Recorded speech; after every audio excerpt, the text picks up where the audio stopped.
Assalamualaikum warahmatullahi wabarakatuh. Rahayu sedulur-sedulur semua dalam keadaan sehat walafiat. Sedulur-sedulur yang saya cintai, Parangkusumo tentunya kita sudah tidak asing ya Mas ya. Tentunya sudah tidak asing, apalagi di kalangan dunia spiritual. Itu jadi pasti itu. Parangkusumo itu mungkin ada dua sisi sudut pandang. Yang pertama tentang dunia spiritual, yang kedua wisata ya Mas. Wisata. Dan situ memang lokasinya bagi para pelancong wisata, lokasinya sangat indah. Ombaknya sangat menawan, udaranya, anginnya sepoi-sepoi. Itu ya Mas ya. Dan bagi para spiritualis di situ banyak mencari hal-hal yang di luar logika manusia. Kasat mata. Sampai di pantai itu banyak kembang, banyak dupa, banyak degan. Itu pantai apa? Di pantai Parangkusumo banyak pula yang mencari. Di situ ingin punya kedudukan, ingin punya dagangannya laris, pokoknya ingin cepat kaya. Itu juga banyak yang ke situ. Ada pula yang di situ sekedar ingin melihat kekuasaan Allah Subhanahu wa Ta'ala, bahwa alam itu ada air, ada laut, ombak seperti itu, betapa kuasanya Allah. Ada yang seperti juga penikmat alam. Gitu Mas. Nah, kali ini saya dengan Mas Satria akan menceritakan pengalaman Mas Satria ketika di Parangkusumo, dulur-dulur. Tawar Mas. Mau syuting Mas dia. Gimana Mas? Di Parangkusumo. Malam hari selalu kita ya kalau ke pantai ya. Tentunya kita ketika ke Parangkusumo malam hari. Ya di situ karena malam hari ya kan pas agak sepi. Agak sepi tapi tetap banyak yang datang ya. Banyak yang datang. Ya alhamdulillah banyak yang datang. Apalagi kalau siang hari itu lebih banyak lagi. Jadi kita apa ya istilahnya kurang nyaman lah kalau banyak orang. Lebih nyaman itu pas agak sepi. Di situ habis sisa naik lah itu lumayan itu penak itu. Jam-jam 10 ke atas. Bisa jam 11 sampai jam 12 gitu Mas ya. Itu lebih nyaman, itu lebih kondusif lah untuk renungan, untuk tafakur. Lebih enak Mas ya. Untuk tadabbur istilahnya seperti itu. Coba Mas ceritakan dengan enggak pengalaman lah apa yang bisa diambil manfaatnya dari itu pas sampai ke sana. Kita berkali-kali ke sana Mas ya. Kita sudah berkali-kali ke sana. Terus dapat pesan itu kemarin Bang Lampir itu minimal 3 bulan sekali tilik lah gitu, tilik. Jadi kita ke sana dengan Mas Satria. Ya, saya kira alangkah indahnya kalau Mas Satria ini bercerita lebih dulu. Masih kok saya duluan. Kata terus ya. Silakan Mas Satria untuk ini yang saya paling berkesan kan kita kesana beberapa kali naik menurut versi dengan yang paling berkesan, yang lain monggo. Kalau saya habis dari Bang Lampir itu kesan yang paling dalam Mas. Gimana Mas setelah habis dari Bang Lampir Mas ketika itu Mas, kan memang itu ada pesan habis Bang Lampir untuk sambang ke Parangkusumo. Itu Mas, sana tuh main. Saya kan nggak bawa baju ganti ya itu. Terus di pantai dulu diem, ini pantai apa terus saya itu isinya kok dupo, isinya kembang, isinya degan, ini mah dopo gitu. Dalam pikiran saya pertama itu arep dono apa temen pantai gitu, delok keindahan alam lah gitu. Terus saya sama depan lah duduk, nggak kena air Mas. Jadi sih Mas nggak bawa baju ganti kan soalnya duduknya diem, duduk gini cukup kok nggak sadar gitu Mas. Nggak sadar tiba-tiba kok masuk dalam kayak istana gitu Mas. Ya sebenarnya gini Mas, memang kan ada keterkaitan dengan Bang Lampir. Kenapa kita disuruh ke pantai selatan? Sebenarnya ya memang sudah ada penyambutan. Subhanallah. Karena aku disambut terus nih Didi ya. Jadi masuk ke situ memang mungkin Mas Satria kan ada yang ditutup-tutupi. Jadi kalau saya enggak usah dibuka aja. Di pantai selatan kok selalu istana gitu, saya tuh kadang jarani mangkis apa jarani itu halusinasi saya gitu. Ya monggo itu, tapi kan itu yang saya alami kan, monggo itu mau dipercaya apa enggak? Ya ini bukan apa sombong atau enggak, ini sekedar cerita pengalaman saja. Barangkali teman-teman pun ada yang punya pengalaman yang sama dengan kita. Jadi di situ apa ya istilah kayak disambut banyak sekali kereta kencana. Sampai cerita dulu benernya tadi. Jadi banyak kereta kencana kayak dayang-dayang itu nyambut semua di apa di pinggir lah, pinggir. Kayak kita dikasih red carpet gitu Mas ya, red carpet gitulah. Sampingnya tuh semua. Nah, akhirnya setelah itu kan masuk ya Mas ya. Masuk. Ya memang disambut, dipersilahkan untuk masuk. Nggak tahu itu punya apa ya istilahnya, kok bisa dapat karcis VIP sampai takoni Mas. Dapat karcis VIP. Nah, karena memang ada keterkaitan itu. Kita buka enggak apa-apa Mas ya. Enggak apa-apa. Monggo. Ya, karena memang ada sosok yang memang sudah dinantikan oleh Kanjeng Ratu Kidul.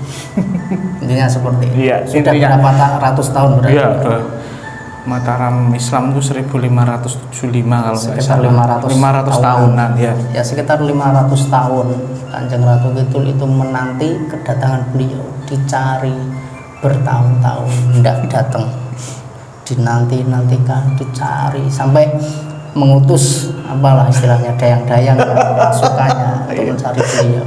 Mantep kok ya itu Mas. Ya, itu akhirnya karena mungkin sudah waktunya ketemu. Akhirnya ya disambut, persilahkan, dan alhamdulillah kita ngikut ya, kecipratan aja. Kita kecipratan. Sebenarnya yang disambut itu bukan kita, mungkin ya Mas. Tapi karena kita kecipratan, kita CS gitu aja. Ya, kita menurut belakangnya terus ya alhamdulillah bisa masuk. Tahulah oh istana gaib itu seperti apa. Jadi bisa membedakan oh istana dari kalangan manusia itu seperti ini.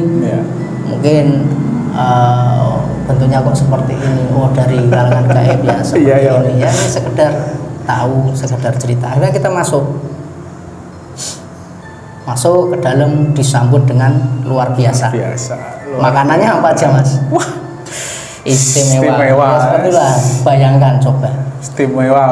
Ratu Pantai Selatan itu penguasa yang di alam gaib yang sangat tinggi kedudukannya sangat tinggi. Lah kita disambut, lah betapa itu pasti kan istimewa, sangat istimewa.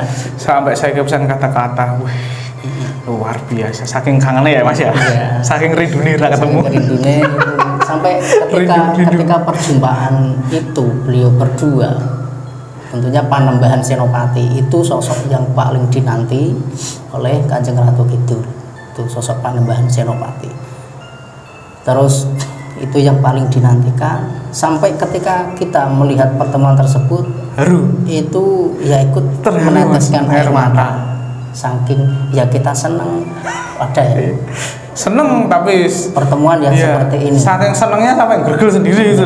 Saking rindunya gitu. Saking senangnya itu sampai karena memang dulu itu ada sebuah kesepakatan, sebuah perjanjian besok akan bertemu lagi di antara beliau berdua, antara Panembahan Senopati dan Kanjeng Ratu. Bayangin aja ya, kita kalau pacaran LDR setahun aja kangennya kayak gitu. 500 tahun Mas. Mantap Mas. Nah, inilah 500 tahun ya. Dunia yang kadang-kadang tidak masuk di dalam logika kita. Tuh, akhirnya di situ yang kita lihat banyak sekali yang kumpul ya Mas. Bukan sekedar dari Mataram Islam, dari Pajang, dari Demak ada, dari Majapahit ada nggak itu ya? Ada ya. Majapahit ada, Pajajaran juga ada. Komplit itu Mas ya. Pas ketika itu sangat komplit. Lah pas ketika itu para sedulur kan di situ awal mulanya sebelum kita masuk di istana itu kan masih banyak orang ya Mas, di pantai ya, masih banyak orang di pantai. Lah pas ketika itu masih banyak orang, akhirnya apa? Tiba-tiba turun hujan. Ya, gerimis itu ya Mas ya. Padahal itu ada rembulan Mas ya, ada rembulan, ada rembulan, ada bintang juga. Iya, komplit itu. Tiba-tiba itu gerimis langsung. Gerimis. Terus akhirnya orang sepi kan pada pergi. Kita tetap di situ. Ya kita memang kalau tujuannya kita pergi malah jadi Mas. Kita tetap di situ. Ya kita basah-basahan di situ. Kita basah-basahan enggak apa-apa. Ya disambut masuk. Lah itulah kesan yang paling mengharukan lah itu ketika pertemuan perjumpaan antara beliau Panembahan Senopati sama Kanjeng Ratu Kidul. Iya, terus itu kan udah selesai ya, udah perjumpaan. Kita sadar Mas ya. Itu saya dapat oleh-oleh Mas. Oh, dapat oleh-oleh. Dapat oleh-oleh itu. Lalu kan saya duduk nggak kena air ya. Tiba-tiba itu ada kayak tombak ngambri saya. Saya coba pegang ya tangan satu ya. Saya jempolnya ngobrol Mas. Basah semua baju Mas sampai HP saya itu kena air. Oh iya. Oh pas itu toh. Jempolnya gini kayak orang ngobrol toh. Terus langsung dibopong Mas Arif sama jenengan toh. Terus tak coba lagi pakai dua tangan. Bisa. Nah, itu oleh-olehnya ya suruh nancepin di sini. Dari tombak itu ya. Tombak itu. Ya kalau saya oleh-olehnya kayak gada. Wah, gada itu mungkin saya biar kuat Mas, angkat bodoh terus Mas. Gada sama apa ya? Kayak trisula itu loh. Oh ya trisula. Kayak itu. Tapi ya nggak wujud ya, tak wujud dia belum bisa. Ya itu pengalaman dulur-dulur ndak apa. Ndak maksud yang lain-lain, cuma pengalaman gitu aja. Mau dipercaya monggo, ndak juga nggak apa-apa. Itu. Jadi memang istana di situ ya sangat indah sekali. Prajuritnya, pasukannya, panglimanya. Dulu sempat masuk juga ya Mas. Kita ngobrol-ngobrol sama panglimanya itu siapa? Jalu Jenggar kalau tidak salah. Ya Jalu Jenggar ya. Terus sama siapa itu yang dayang perempuan itu. Ya. Itu lupa ya Mas. Juga. Udah bilangnya wis dinteni suwe gitu Mas. Sudah deh. Sopo badanmu dinteni suwe? Oh, jebulane. Itu ceritanya dulur-dulur. Ya tapi nggak tahu itu raga kita kan masih di pantai.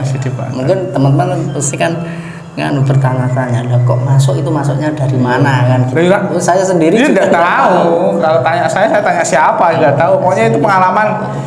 Rasanya kayak terbang gitu Mas. Kayak nggak sadar pokoknya. Iya nggak sadar itu. Terus di situ apa ya istilahnya? Ya kita ikut berbaur. Ada di situ ada siapa? Ada wayang, nangkep wayang bareng itu Mas ya. Nangkep wayang. Ada wayang. Terus jadi saya melihat Joko Tingkir yaitu pas ketika di ganteng Mas ya. Ganteng Mas ya. Makanya itu kan jadi idola para cewek-cewek ketika zaman dulu itu Joko Tingkir. Mantap ya. Terus ada perwakilan juga dari Demak. Patinus ya kayaknya itu. Kecil tapi wah kan telepon itu. Terus sangar itu. Mbak Patah. Terus banyak ya Mas. Banyak Mas. Kalau sebutin satu-satu ya banyak pokoknya itu. Terlalu banyak. Itu dulur-dulur mungkin apa ya? Menurut jenengan semua itu tidak masuk ya, tidak apa-apa sih sebenarnya. Kita be aja. Cuma pengen cerita. Daripada nanti tak pendem di hati ini nanti jadi asam lambung malah ya. Asam lambung mangan opor besok bodoh ya malah rumah sakit ya. Itu dulu itu cerita yang bagi saya itu sangat berkesan sekali. Setelah kedatangan kita di Bang Lampir. Iya, terikat itu Mas. Terikat Boyongo kok ya kon rono dilebokke ning njere istana. Oh, jebulane ngene to. Iya, sebenarnya yang paling berkesan itu ya Mas Arif itu sih. Iya, enggak mau soteng kok. Soteng Mas. Soteng Mas. Yang paling berkesan itu sebenarnya Mas Arif. Kapan-kapan dijak nanti. Tak suruh cerita di sini ya, Mas ya. Itu sebenarnya Mas Arif yang paling berkesan. Ya kita apa ya istilahnya. Kalau kita kan cuma dari pengamat, pendampingi dari belakang Mas ya, ngelihat aja. Mensupport yang bisa kita support apa bentuknya kita masing-masing ya Mas ya. Itu dulur-dulur. Besok kapan-kapan Mas Arif tak ajak di sini biar beliau cerita sendiri. Wah, mantap nanti itu. Geger itu nanti. Terus apa lagi Mas? Selain kita masuk di istana disambut dan lain sebagainya. Ya. Saya malah ini Mas, lebih ke orang minta-minta kok ke pantai gitu itu salah kaprahnya orang zaman dulu. Orang zaman dulu itu cerita yang belum tuntas di pantai itu dia di situ emang cuma tafakur, terus cari tempat yang hening untuk minta kepada Allah. Terus zaman sekarang salah persepsi ya Pak, gimana Mas? Dari jenengan kan situ rata-rata banyak yang minta tetek bunga kan. Sebenarnya kalau untuk hal semacam itu sebenarnya sejak dulu sudah ada sih Mas, minta sama apa ya, tempat-tempat wingit atau tempat-tempat yang angker itu sudah ada sebenarnya sejak dulu. Tapi ada sebagian juga itu yang di situ monggo di situ. Tapi sebagian juga itu yang memang benar-benar itu untuk tafakur, untuk ngeningke itu jadi ngeningke rasa, untuk nyambungke rasa itu. Ya rata-rata kan orang di situ kan ada keinginan Mas. Ya, kalau keinginan sama sebenarnya banyak yang minta keinginan itu akhirnya kan dimanfaatkan apa sosok-sosok negatif yang ada di situ ya. Itu kan Mas Satria mengamati benar-benar yang apa di pesisir di sepanjang garis pantai itu. Sepanjang pantai itu kan sosok-sosok negatif yang jenengan misalkan nanti melihat orang yang ngasih dupa, itu kan banyak yang datang kayak makan ya. Padahal kalau Kanjeng Ratu Kidul tuh tidak pernah kayak gitu ya, tidak pernah dia. Jadi memang beliau sendiri kan berkata gini, nah itu terserah, wong manusianya yang ingin sesat sendiri. Iya, manusianya. Jadi bukan jadi memang ada sisi-sisi negatif yang di situ dibiarkan karena memang manusia sendiri itu yang mencari terus dimanfaatkan bukan mencari Gusti Allah tapi mencari selain itu. Akhirnya dimanfaatkan itu dan dibiarkan terus jadinya gitu terus ya. Akhirnya berkelanjutan seperti itu. Memang mereka yang mencari seperti itu ya udah. Itu kalau tentang mencari kan memang beliau kan sering berpesan satu yang dicari itu mintalah sama Tuhan yang kuasa. Saya juga cuma dititipi. Kan gitu toh Mas. Saya juga cuma dititipi. Yang ngasih bukan saya, tapi Tuhan yang Maha Kuasa, yaitu Gusti Allah. Itu Mas ya. Oke, mantap jawaban. Cocok jadi Ustaz Kondang. Itu cuma cerita cerita pengalaman kita. Ya barangkali ada dulur-dulur juga yang punya pengalaman seperti itu kan bisa sharing-sharing, bisa ngobrol, bisa nambah sedulur, nambah teman ya Mas ya. Iya, itu yang akulah dukun tersakit itu. Wah, itu komen terus, coba kesini sekali-kali sharing ya Mas ya. Jangan komen doang. Ini ngobrol di sini bertiga, coba. Kalau berani jangan komen-komen aja ya.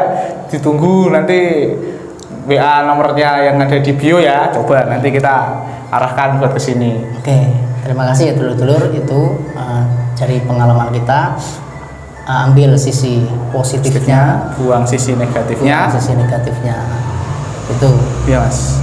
Oke, terima kasih Mas. Terima kasih. Assalamualaikum warahmatullahi wabarakatuh. Rahayu.